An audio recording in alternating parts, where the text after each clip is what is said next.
Assalomu alaykum, hurmatli Umidaxonuz kanali kuzatuvchilari.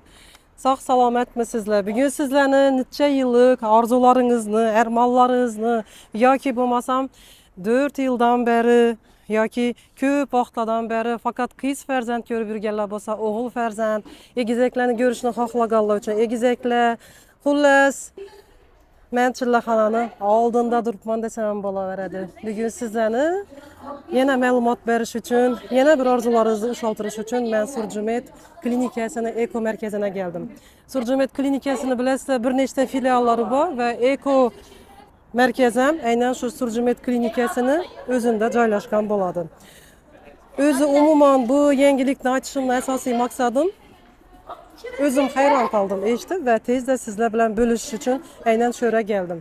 Surjumet klinikasini Eko markazina kelishlaringiz uchun asosiy filialga kelasizlar va bu asosiy filialning manzilini aytadigan bo'lsam, Urganch shahrindagi O'zbekiston gostinitsasining yonida joylashgan. O'zbekiston gostinitsasining o'zi nerede deydigan bo'lsangizlar, vokzalning yonidan aeroportga boraverish yo'lida aeroportskida joylashgan bo'ladi. Buning yonida O'zbek Invest bor va O'zbekiston gostinitsalari bor va umuman oldindan 3-13 avtobuslar ham o'tib ketadi. Va sizlarga yetkazmoqchi bo'lgan bu yangilik emas, aynan eshitganimda hayron qolganim. Endilikda agar sizlarda 3 qiz, 1 o'g'il bo'lsa va keyingisini o'g'il xohlasangizlar, buni amalga oshirib biladilar ekan. Bilasizlar, hozir texnologiya rivojlanib ketgan, zamonaviylashib ketgan va buni ilojini endi topibdilar. Nere deydigan bo'lsangizlar, o'sha Eko markazlarida. Bizlarni yana oliy toifali reproduktolog, akusher-ginekolog Matyakova Dinara kutib turibdilar. Assalomu alaykum. Assalomu alaykum. Yaxshi keldingizmi? Xush kelibsiz bizning Eko klinikamizga. Rahmat, xushvaqt bo'ling. Eko markazlaringizni o'zi asosiysi Surjumet asosiy klinikasida joylashgan axirang. Shurda aynan joylashgan. Men Matyakova Dinara Sabirovna, oliy toifali akusher ginekolog reproduktologman. Ko'p yillardan buyon shu klinikamizda o'z ish faoliyatimni olib bormoqdaman. Biza bu klinikamizda tabiiy homiladorliklar, eko homiladorliklari uchun o'z harakatimizni olib boramiz, ya'ni yordamimizni beramiz qo'ldan kelgancha. Juftliklarimiz hozirda har xil muammolar bilan bizlarga murojaat qilib keladilar. Masalan, kimlardadir 3-4 qiz farzandi yoki 3-4 o'g'il farzandi bor.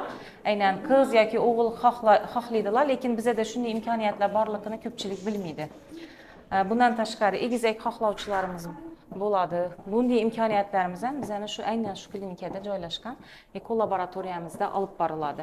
Genetik tekshiruvlar ham bizda yo'lga qo'yilgan.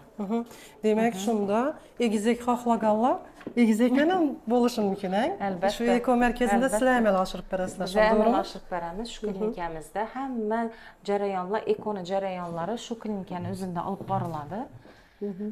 Ya'ni qayerlargadir biz yubormaymiz, o'zimizning klinikada shu laboratoriyani o'zida qilinadi. Ya'ni punksiya qilib tuxumdondan, folikulalardan tuxum terish jarayonlari va perinoz jarayonlari, bolani bachadan bo'shlig'ini o'tkazib berish jarayonlari ham shu klinikani o'zida o'tkaziladi. Endi qarang, shu masalan o'zi egizaklar dedingiz, men egizak xohlabman o'xshaytmayman. Endi har bir ayol xohlaydi o'xshaydi, hayajonlandim уже. Agar bir o'g'il bir qiz egizak xohlasang, ham bo'ladimi? Imkoniyati bormi? Albatta. Tayyor bo'lgan embrionlarimizdan genetik tekshiruv uchun embriologlarimiz biomaterial olib beradilar va bu biomaterialni qaysi o'g'il jinsli, qaysi qiz jinsli ekanligi aniqlanib kelingan holatda biza juftliklarimizning tanloviga ko'ra aynan shu jinsli embrionlarni o'tkazib berishlarimiz mumkin bo'ladi bachadan bo'shlig'ini. Va shu bilan homiladorlik davom etib, bir o'g'il, bir qiz ham, ikkita qiz, ikkita o'g'il ham tug'ish imkoniyatlari bo'ladi. Va bunday juftliklarimiz bizada ko'p, egizaklarimiz tug'ilgan, hattoki 3 egizaklarimiz ham bo'lgan bizada. Bu уже bor sizlarni, sizning ish tajribangizda. Ish tajribamizda ko'p kuzatiladi. Hozir ham masalan eko protokolimizda egizak homiladorlarimiz ham ko'p va bu homiladorliklarni biz o'zlarimiz ko'riklarimiz davomida olib borib, kuzatuvda, nazoratda qo'yamiz bu homiladorlarimizni. Qarang, endi hozir bu o'zini tarixindami yoki umrinda farzandi bor, lekin egizak kutganlar uchunmi yoki umuman farzandi yo'qlar uchun ham bo'ladi? O'zi eko jarayonini eko o'tkazilishi uchun maxsus ko'rsatmalar bor. Ya'ni homiladorlik boshqa bir yo'l bilan homiladorlik kuzatilmagan holatda biz ekoga giramiz. Kirib kelgan hamma juftliklarni biz ekoga kiritmaymiz. Sababi tabiiy homilador bo'la olsa, biz shu tabiiy homiladorlik uchun kurashib boramiz. Ya'ni farzand uchun qaysi yo'ldan oson yetib borsak, shu yo'l bilan boramiz homiladorlikka. Doktor, meni hozirgi savolim qiziqli hammamizga. Chunki yine eko merkezinde shunday garantiyalarni berib tursalar, bu narsaga to'lovni amalga oshirgandan keyin o'zi necharli garantiya berasizlar menga? Eko jarayoni shunday murakkab jarayonki, bu yerga murojaat qilib kelib turgan juftliklarimizda har xil muammolar kuzatiladi. Kimdadir ayollarda bachadonda miomalari yoki kistalari bo'lishi mumkin. Shu sababli garantiya ham ayolni yoshi, ularni diagnozi qo'yilgan tashxisidan kelib chiqqan holatda qo'yiladi. Va bizada shartnoma asosida har ikkala tomondan yuridik hujjat asosida ish olib boriladi. Va bizada eko jarayonida shunday narsa bor, bir shans degan, ya'ni har bir homiladorlik uchun bizada shans ko'payadi. Ya'ni bitta eko protokolidan ayolni, erkakni organizmiga qaragan holatda 5 ta, 6 ta, 10 ta, 15 ta homiladorlik, ya'ni embrionlar chiqishi mumkin bo'ladi bizlarda.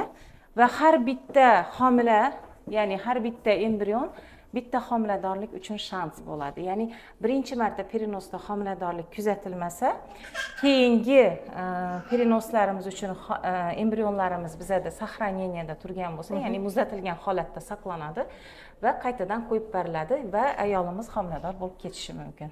Shuning uchun masalan hozir ikkisi juftlik qatnashishi kerak-ku, to'g'rimi? Ikkisi juftlik qatnashadi. Albatta, biomaterial ham erkakdan, ham ayoldan olingan. Agar shu xo'jayini yetib qoladigan bo'lsa, ishlar yuzasidan siz saqlab qo'ygan embrionlar yana davom etishi mumkinmi shunda? Albatta. Bizada nafaqat embrionlar, balki biomateriallar, tuxum hujayralar, spermatozoidlar ham muzlatilgan holatda saqlanishi mumkin. Ya'ni xalqimiz savol berishi mumkin.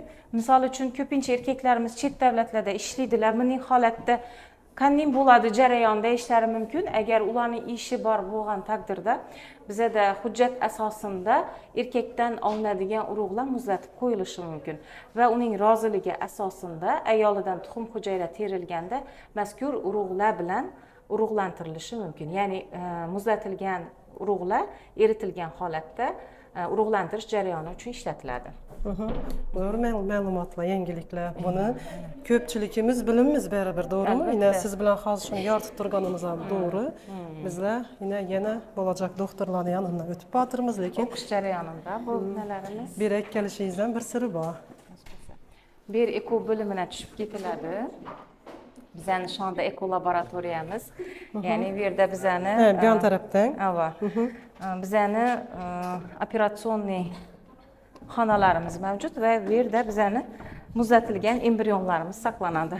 Hozir mana haqiqiy chillaxonaga keldik. Bu ona bola klinikamiz. Eng qiziqarli tomoni biza ekodan homilador bo'lgan, tabiiy homilador bo'lgan ayollarimizdan 9 oy o'zimizni nazoratimizda qo'yamiz va tug'ruqgacha o'zimiz olib kiramiz. Hozir men sizlarga bir ayolim bilan gaplashtirajakman, ko'rjakman. Bu ayolimiz kecha tug'ruqdan chiqdilar, ya'ni kesir kesish amaliyoti orqali tug'ib oldilar, o'g'il farzandli bo'ldilar. Hozir shu ayolimizni bir tabriklab chiqamiz. Kecha tug'dirib ishga ketganman. Hozir ko'ramiz shularni. Bular eko homilador bo'lganlar, ekodan homilador bo'lganlar 8 yillik birlamchi bepushtlik bachadon naylarida muammo bo'lganlik uchun tabiiy homiladorlik yuzaga kelmagan. Shu sababli biz eko protokolini olganmiz. Ekodan bir nechta embrionlarimiz hosil bo'lgan. Shulardan birinchisini qo'yib berishimiz bilan homilador bo'lganlar. Bularni yana zaxirada embrionlari bor, hali yana tug'diramiz. Hozir shu ayolimiz bilan gaplashamiz. Qarshilik bo'lmasa gaplashamiz. Assalomu alaykum. Assalomu alaykum. Yana bir ko'rishimiz kerak. Adını kim qo'ydi? Pepishni? Yaxshi, adını da qarasin. 8 yil bo'ldi. Biz boshda Istanbul Ekoga bordik. Keyin u yoqda ne bilan maslahatlashdik, shu ne bilan kimdi? Avan reproduktorlar bilan maslahatlashdik. Keyin bizda ikkita variant bor edi. Istanbul Ekoga borish yoki Surjimetga borish. Bize şu bargan günümüz ikkalasini ham kirib chiqdik, lekin shu Surjimed klinikasiga kirib Dinara Matyakubova va Dinara Sabirovnaning suhbatlarini olib, maslahatlashganimizda negadir shu nida ishonch bir bo'ldi-da bizada. Avang ishonch uyg'otildi. Avang. Men o'zim shu ikki tarafga bir vaqtni o'zida kirib chiqib, o'sha tanlash imkoniyati bo'ldi bizlarda. Xo'jayinim shu qaysi birini ko'rinamiz, qaysida davolanamiz deganda, men shu negadir shu Dinara apkama, Dinara doktorga boramiz. Negadir shuma ishonch paydo qildi, ko'nglimda bir his uyg'ondi deb netdim. Keyin Xursand bo'laman albatta. Bulardan ham ko'proq. avval keyin shu Dinara apkam bilan ishlashdik, biza 2 yilcha bo'lib qoldi. Va homiladorlik bo'ldi sizda. Homiladorlik bo'ldi. Homiladorliklarimda ham xursand bo'lganmiz birinchidan. Avval. Va 9 oy davomida kuzatuvimdan qolmingagan bu patsientimiz. Har doim analizlari bilan, o'zini sog'ligi bilan qiziqib, 9 oy davomida kuzatuvda bo'lib va tug'ish vaqtinacha yetib kelib, tug'ishdan o'zim ishtirok etdim. Meni axsham operatsiyalari bo'ldi. Polvon din chaqaloq dunyoga keldi. Sog'lom o'g'il bola. Xudo xolasa umri bilan bergan bo'lsin. Rahmat. Katta yigit bo'lsin shu farzandimiz. Bizana farzandimiz. Avval sizni Bizana sabab farzandingiz chiqilganlar sabab shukr. chiqildi. Allohning o'zi. Raddomda, ya'ni chillaxonamizda ko'plab eko homiladorlarimiz, tabiiy homiladorlarimiz farzandlarini bag'rina bosib chiqib ketadilar. Endi ko'pchiligi ekodan homilador bo'lganlarini yashirishga harakat etadilar. Sababi xalqimizda hali ekoni to'liq tushunib yetilmagan, ya'ni boshqa bir hujayralarni ishlatadilar deb o'ylaydilar.